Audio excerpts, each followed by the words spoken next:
So ang malaking katanungan, okay nga lang bang i-ingest or lunukin ang vaginal discharge ng isang babae? Actually kasi mga madami sir, kapag ikaw po ay gumawa ng tinatawag na oral contact, meron po yung tinatawag na saliva, meron tayong vaginal discharge, may semen, and even nga po yung blood coming from from the mens of a woman. Ano? Minsan kasi may mga kababaihan na pumapayag na makipag-oral sex even sila po ay nasa menstrual period. Okay? So kapag yan po ay na-expose sa ating bibig, lalo na kapag merong mga port of entry na tinatawag, may mga sugat, abrasions, yung mga bleeding gums natin dyan. So yan ang mga port of entry na pwedeng pasukan.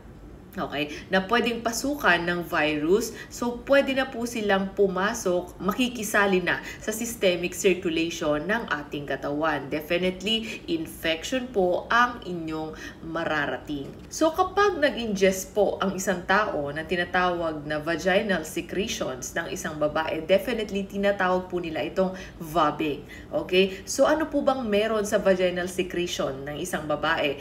Fluid, mixture of fluid, cells, and even po yung mga microorganisms na nakakatulong po para maging healthy ang vagina ng isang babae. So may mga nutrients din po ba ito tulad ng similya ng isang lalaki? Definitely yes. We also have nutrients sa aming vaginal secretions, mga madam and sir. Like for example, zinc, vitamin A, C, E, B complex, and even po mga madam and sir, lactobacilli. Oh, di ba bongga? Meron kaming good bacteria. Actually mga madam and sir, yung lactobacilli po kasi nakakatulong po ito para maging healthy ang aming vaginal flora.